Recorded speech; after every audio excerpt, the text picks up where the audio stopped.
Hello everyone, नमस्ते। आपके साथ मैं पूजा परमार और आज मैं आपको बताऊंगी कि एपीआरओ का एग्जाम कैसा हुआ था। एपीआरओ का एग्जाम बहुत ही इजी था। अगर कोई भी फील्ड में काम करता है और अगर उसने कुछ भी नहीं पढ़ा है, मीडिया का कुछ भी नहीं, मीन्स अगर ग्रेजुएशन में अगर उसने जर्नलिज्म से ग्रेजुएशन की है और एमए जर्नलिज्म में बहुत ही अच्छे से पढ़ लिया हो अपनी सब्जेक्ट का, तो उससे बाहर कुछ भी नहीं था। डेट वगैरह नहीं दी गई थी, जैसे 1985 1986 बहुत ही कम था। वो पॉलिटी में एक क्वेश्चन था जो कि पंचायती राज से रिलेटेड था। उसके अलावा जर्नलिज्म में जो हमारी बेसिक जो सब्जेक्ट थी, मेन सबसे ज्यादा उसी का पार्ट था, जैसा कि सिलेबस में था ही कि सबसे ज्यादा वही पूछेंगे। और पब्लिक रिलेशन का बहुत ज्यादा पार्ट था, उससे रिलेटेड क्वेश्चंस थे।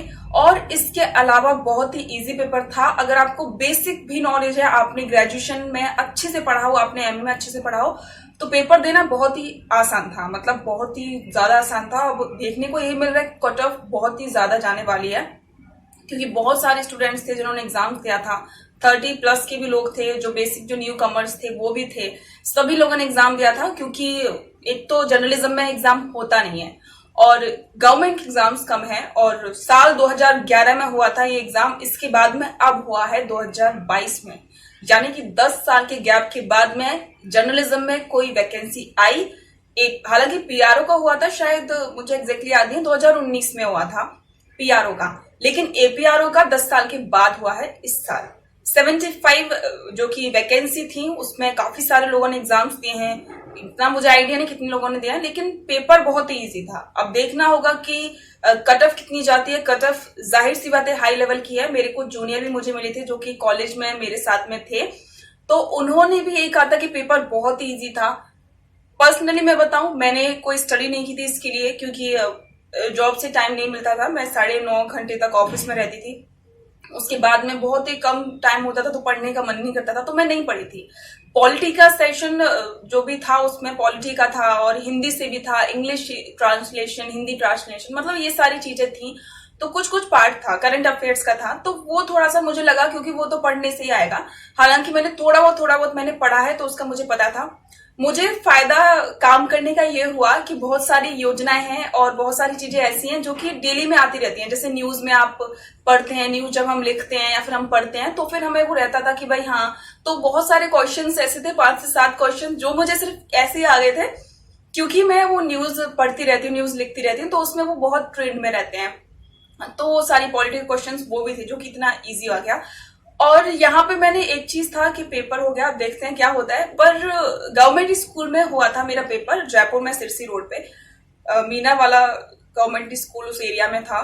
मैं गई, बाहर से स्कूल बड़ा ही अच्छा लग रहा था। मतलब मुझे लगा कि गवर्नमेंट वाकई में गवर्नमेंट स्कूल पे काम कर रही है, क्योंकि जैसा कि सरकार बोलती है कि शिक्षा को बेहतर बनाया जाएगा राजस्थान में, और जो गवर्नमेंट स्कूल से उनको हाई क्वालिफाइड, लाइक हाई, अच्छे से, जो भी है, मुझे शब्द याद नहीं आ रहा, एडजस्ट कर लेना, ओके। मतलब उनको बहुत ही ज्यादा अपग्रेड किया जाएगा, नए तरीके से बनाया जाएगा। मतलब बाहर से तो बिल्कुल ऐसे लग रहा था कि मुझे लगा कि जो सरकार बोलती है बिल्कुल वैसा ही कर रही है। स्कूलों को बहुत ही अच्छा बनाया जा रहा है, बहुत ही अच्छे से किया जा रहा है। लेकिन जैसे मैंने रूम में एंटर किया, देखा, मतलब रूम ऐसा था जैसे रियल में सरकारी स्कूलों की जो हालत होती है वो साफ साफ बयां कर रहा था। मतलब अंदर कोई ढंग का प्रिंट नहीं, कुछ नहीं। मतलब पता नहीं कौन से साल में प्रिंट हुआ पड़ा होगा, इतनी अंदर गंदगी थी रूम में, और झाड़ू नहीं लगा था प्रॉपर तरीके से। कोई सिटिंग तो ये था कि चेयर्स थी, टेबल भी था, लेकिन जो रूम का हालत थी बहुत ही खराब थी। मतलब दीवारों में दरारें आ रखी थी, पूरा छत का प्रिंट पूरा निकल रहा था। 2 पंखे लगे थे, उनमें से एक पंखा पूरी तरह से खराब था, एक लाइट थी। मतलब इतनी बुरी हालत। रियल में पता चला कि गवर्नमेंट स्कूलों की ये हाल है। मतलब बस बातें ना ये ऊपर ही ऊपर होती हैं, पैसे बाहरी बात दिखाने के लिए खत्म हो जाते हैं कि भाई बाहर पेंट हो रहा है, अंदर से भी बहुत अच्छा हो, क्योंकि अंदर से तो कुछ देखने वाला है नहीं। पर अंदर जब हम गए, देखा रूम के बहुत हालत है। मतलब देखा जाए तो कुछ सालों में तो बिल्कुल छत भी गिर सकती है, इतनी ज्यादा गंदे हालत थे। तो अगर सरकार भी चाहे, थोड़ा सा ऐसे काम करने की जरूरत है सरकार को। मैं भी ये कहना चाहूंगी कि यार ठीक है, सरकार तो काम कर रही है, आपके पास में पैसे आ रहे हैं, जो भी ठेकेदार है वो थोड़ा सा अगर बाहर चमकाते हैं, उनको थोड़ा अंदर भी रूम को ठीक कर दें, कम से कम बच्चों के लिए सिक्योरिटी तो रहेगी।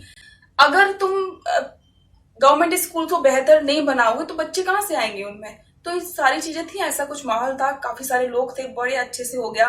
और सब कुछ बहुत अच्छा था। अब देखते हैं रिजल्ट आएगा तो मैं बताऊंगी कि कैसा था, फेल हुई या पास। हालांकि मुझे कोई चिंता नहीं है पास होने की, क्योंकि मैंने कोई पढ़ाई नहीं की थी। अगर मैं पढ़ती तो मुझे ऐसे रहता कि हाँ यार पेपर दिया है, रिजल्ट अच्छा आना चाहिए, ये वो टेंशन होती। मैंने पहला पेपर ऐसा था जो बिना पढ़ के दिया था, और वो भी इतना सही हुआ। मतलब मैंने नहीं पढ़ा उसके हिसाब से बहुत सही था, इजी था, मैं रिलैक्स थी। और इससे मुझे यही सीखने को मिला कि अपने माइंड में, जैसे सब लोग ऐसे बोलते थे ना, जब मैं एग्जाम की तैयारी की थी मैंने पिछले साल थोड़ी बहुत सोचा था कि पढ़ूं। उस वक्त मोटिवेशन हम जब भी देखते थे स्पीकर से तो यही सुनते थे कि यार बिना टेंशन के एग्जाम देना चाहिए, ये होना चाहिए, होना चाहिए। पर पहले ये चीज नहीं होती थी। वो इसलिए नहीं होती थी क्योंकि यार हम पढ़ते हैं तो हमें टेंशन रहती है माइंड में कि यार मतलब पता नहीं कैसा होगा, एग्जाम में भूल गई तो, मैं भूल गया तो, मतलब ये सारी चीजें हमारे मन में होती है जब हम पढ़ाई करते हैं। और बहुत ज्यादा टेंशन होती है कि पता नहीं कितना टफ आएगा। लेकिन जब हम नहीं पढ़ते हैं तो अपन को कोई लोड नहीं रहता, और इसका असर ये होता है कि अपना माइंड एकदम स्टेबल तरीके से काम करता है। मतलब मुझे इसका पॉजिटिव अब मुझे पार्ट पता चला, क्योंकि मेरे को कोई टेंशन नहीं थी, मेरे को कोई लोड नहीं था। तो जब मैं वहां पे बैठी बहुत ही आराम से रिलैक्स होकर मैंने पेपर पढ़ा, और मुझे ये भी नहीं था कि मुझे यही लगा था कि मुश्किल से 20 क्वेश्चन कर पाऊंगी, इससे ज्यादा नहीं कर पाऊंगी। पर नहीं, पेपर वाकई बहुत अच्छा हुआ। मैंने काफी सारे अटेम्प्ट किए और काफी अच्छा हुआ पेपर, क्योंकि मेरा माइंड, क्योंकि मैंने जैसे ही पढ़ना चालू किया तो वही सारी चीजें थी, थियोरटिकल कुछ नहीं। जो मैम हमें, मतलब हमारे टीचर्स हमें, एक्स्ट्रा टीचर जो समझाते थे ना, वो चीजें थी जिन टीचर्स ने समझाया था कि यार बेसिक चीजें जो थी, बेसिक था, पूरा पेपर बेसिक था। अगर आपने टीचर की बात अच्छे से समझी होगी तो वही था। तो वो सारी चीजें मुझे एकदम से याद है कि हाँ ग्रेजुएशन में मैम ने मुझे ये बताया था, या फिर मास्टर्स में सर ने ये बताया था। मतलब ये सारे बेसिक था, बहुत ही बेसिक था। तो अगर मतलब ये होता है कि अगर आप स्ट्रेस में नहीं रहते हो तो आपका माइंड काम करता है और आपका पेपर अच्छा जाता है। तो यही बात है यार, टोटल मिला के अच्छा था। तो नेक्स्ट वीडियो में कुछ देखूंगी, कुछ नया लेके आऊंगी, और मिलते हैं। Bye everyone, take care, be happy, be positive, और keep in touch. Love you all.